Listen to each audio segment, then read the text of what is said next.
بسم اللہ الرحمن الرحیم نحمدہ ونصلی علی رسولہ الکریم۔ انجینئر علی مرزا سے جو ہمارے اختلافات ہیں، علماء کے اختلافات ہیں، وہ ساری دنیا کو معلوم ہے۔ جناب انجینئر علی مرزا کے نظریات سے ہم متفق نہیں ہیں، میں جہلم بھی گیا اسی سلسلے میں، لیکن جب تک دلائل کا جواب دلائل سے چل رہا تھا معاملہ ٹھیک تھا۔ اب ایک فتویٰ آیا ہے سامنے جو بڑا پھیلایا جا رہا ہے، ایک مولانا صاحب کی طرف سے فتویٰ دیا گیا کہ جی انجینئر صاحب کا قتل جائز ہے۔ تو میں یہ اپنی دینی ذمہ داری سمجھتا ہوں کہ ہم اس فتوے سے بالکل متفق نہیں ہیں، اور جتنی بھی میری بڑے علماء سے بات ہوئی ہے، جہاں تک میری رسائی تھی، جن سے میری بات چیت ہوئی ہے، وہ کوئی بھی اس فتوے سے متفق نہیں ہے۔ تو لوگ اس فتوے کو علماء کا متفقہ فیصلہ نہ سمجھیں، کیونکہ ہمارے ملک میں پہلے قتل و غارت بہت ہوئی ہے۔ یہ شرعاً کسی کو اجازت نہیں ہے اس کی کہ کسی بھی شخص کو اٹھ کے وہ قتل کر دے۔ انسانی جان کا قتل، چاہے وہ کسی بھی مسلک سے ہو، کسی بھی فرقے سے ہو، کسی بھی مذہب سے ہو، ہم اس کا قتل جائز نہیں سمجھتے۔ پاکستان میں قانون بنا ہوا ہے کہ کوئی بھی صحابہ کرام کی بے ادبی کرتا ہے یا گستاخی کرتا ہے تو قانون بنا ہوا ہے۔ تو یہ سپریم کورٹ کا کام ہے، ہائی کورٹ کا کام ہے، جج کا کام ہے کہ وہ یہ فیصلہ کرے کہ کون گستاخ ہے اور کون گستاخ نہیں ہے، اور اس بیس پہ جو بھی پاکستان کا لاء ہے، قانون ہے، وہ نافذ ہونا چاہیے۔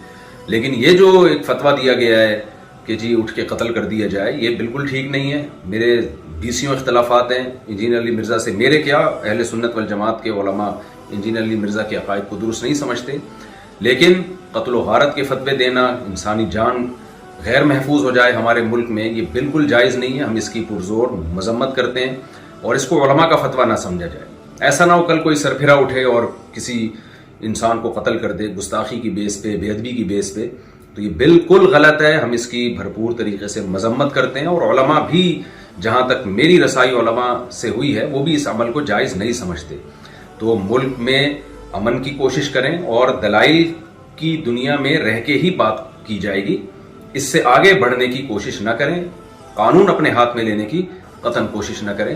یہ جو ریسنٹلی فتویٰ آیا اور سوشل میڈیا پہ پھیلایا جا رہا ہے، بالکل غلط ہے۔ قرآن و سنت کی روشنی میں اس فتوے کا کوئی سر نہیں بنتا، اور وہ پھر یہ ہے کہ ذرا سی کسی کی بات زبان سے کوئی لفظ نکلتا ہے نا، لوگ اس کو پکڑ لیتے ہیں۔ جنید جمشید کے ساتھ ہوا، مولانا طارق جمیل صاحب کے ساتھ ہوا، اور سیالکوٹ کا جو واقعہ ہوا تھا، ہم تو یہ جو واقعات تھے، ان کے زخم ابھی چاٹ رہے تھے کہ جناب ایک اور فتویٰ مارکیٹ میں آ گیا کہ جی فلاں کو قتل کر دیا جائے۔ یہ بالکل درست نہیں ہے۔ تو خدارا جو مذہبی لوگ ہیں وہ جنون کی حد تک آگے بڑھنے کی کوشش نہ کریں، پاکستان کا، اسلام کا امیج دنیا میں خراب کرنے کی کوشش نہ کریں۔ اس سے ملک میں نقصان ہوگا اور قتل و غارت کا میدان گرم ہوگا۔ تو یہ بالکل غلط ہے۔ لہذا میں ابھی نیچے آیا ہوں گھر سے اتر کے، صرف اس کلپ کو ریکارڈ کروانے کے لیے، کیونکہ مجھے نہیں معلوم تھا کہ اس طرح کا سوشل میڈیا پہ کوئی فتویٰ پھیلایا جا رہا ہے۔ تو دیگر علماء سے بھی میرا مشورہ ہوا، تو سب کا یہی مشورہ تھا کہ ہمیں فوراً اس کے خلاف ایک بیان ریکارڈ کروانا چاہیے، اس فتوے کے خلاف، کہ یہ علماء کا فیصلہ ہرگز نہیں ہے، نہ قرآن کا ہے، نہ حدیث کا ہے، اور نہ علماء کا فیصلہ ہے۔ اس سے ملک میں فساد پھیلتا ہے، اور اللہ تعالیٰ فساد پھیلانے والوں کو پسند نہیں کرتے۔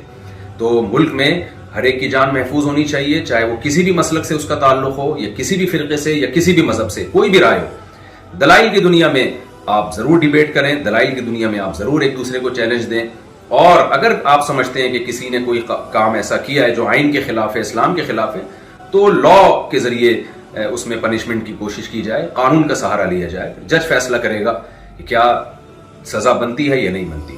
اللہ تعالی ہمارے ملک کو ہر قسم کی اندرونی اور بیرونی سازشوں سے پاک فرمائے، اور اس شر سے اللہ تعالی ہمارے کنٹری کو محفوظ فرمائے، اور عالم اسلام میں محبت اور اتحاد پیدا فرمائے، اور ہماری سب کی جانوں کو اللہ تعالی محفوظ فرمائے، اور یہ جو مذہبی شدت پسندی ہے، اس شدت پسندی سے اللہ تعالی ہم سب کی حفاظت فرمائے۔ وما علینا الا البلاغ۔